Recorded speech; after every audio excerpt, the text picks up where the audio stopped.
एक बार की बात है, एक राजा अपने सिपाहियों के साथ जंगल में शिकार के लिए गया।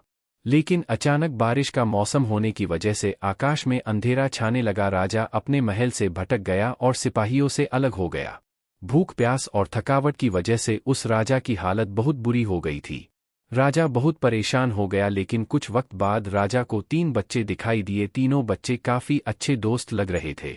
राजा ने उन तीनों बच्चों को अपने पास बुलाया और कहा, क्या तुम मेरे खाने के लिए खाना और पीने के लिए पानी ला सकते हो? ये सुनकर तीनों बच्चों ने कहा, जी हम अभी घर जाकर आपके लिए कुछ लेकर आते हैं। ये कहकर तीनों बच्चे अपने गांव की तरफ भागे और अपने अपने घर से राजा के खाने के लिए काफी कुछ ले आए।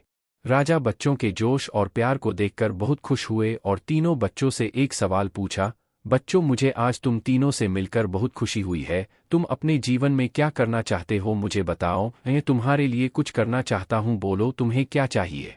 ये सुनकर तीनों बच्चे कुछ देर तक सोचते रहे और फिर थोड़ी देर में उनमें से एक लड़के ने कहा, मुझे धन चाहिए। मैंने कभी 2 वक्त की रोटी नहीं खाई, कभी अच्छे कपड़े नहीं पहने, इसलिए मुझे सिर्फ धन ही चाहिए।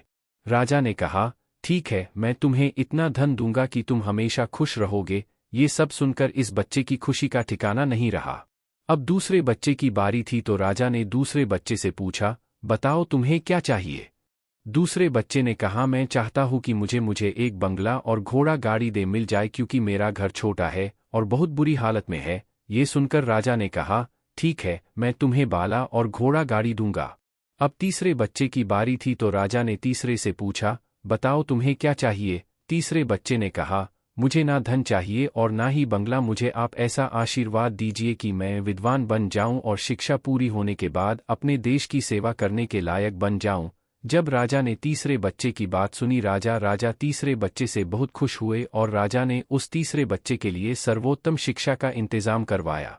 तीसरा बच्चा बहुत मेहनती था, इसलिए दिन रात एक करके उसने पढ़ाई की और बहुत बड़ा विद्वान बन गया और सही वक्त आने पर राजा ने उसे अपने राज्य का मंत्री बना दिया।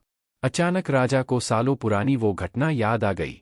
राजा ने मंत्री से कहा, कई सालों पहले तुम्हारे साथ जो 2 बच्चे थे, अब उनका क्या हाल है? मैं एक बार चाहता हूं कि तुम तीनों से एक साथ फिर से मिलूं। एक काम करो, अपने तीनों दोस्तों को कल खान पर आमंत्रित कर लो।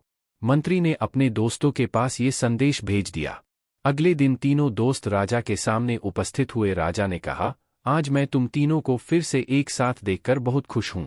राजा ने मंत्री के कंधे पर हाथ रखकर कहा, इनके बारे में तो मैं जानता हूं, तुम दोनों मुझे अपने बारे में कुछ बताओ। ये सुनकर जिस लड़के ने धन मांगा था उस लड़के ने कहा, महाराज मैं बहुत परेशान हूँ। आपने जितना धन मुझे दिया था उतना धन पाकर मैं बहुत आलसी हो गया और मैंने बहुत सी बेकार चीज़ों में अपने धन को बर्बाद किया और मेरा बहुत सारा धन चोरी भी हो गया, इसलिए मैं आज उसी हालत में हूँ जिसमें आपने मुझे पहले देखा था। ये सुनकर राजा ने दूसरे लड़के से पूछा, बताओ तुम कैसे हो? दूसरे लड़के जवाब दिया, महाराज मेरा भी कुछ ऐसा ही हाल है। मैं तो अपने बंगले में बहुत खुशी और सुकून से रह रहा था, लेकिन कुछ वक्त पहले आई बाढ़ में मेरा सब कुछ बर्बाद हो गया। मैं भी उसी हाल में हूँ जिसमें आपने मुझे पहले देखा था। ये सब सुनकर राजा ने कहा, अब इस बात को हमेशा याद रखना कि धन, दौलत, संपत्ति हमारे पास हमेशा नहीं रहती, लेकिन ज्ञान और शिक्षा ऐसे अनमोल खजाने हैं जो हमेशा हमारे पास रहते हैं और इसे कोई चुरा भी नहीं सकता। अगर तुम शिक्षा में विद्वान बन जाओगे तो धन और संपत्ति अपने आप तुम्हें मिल जाएंगे।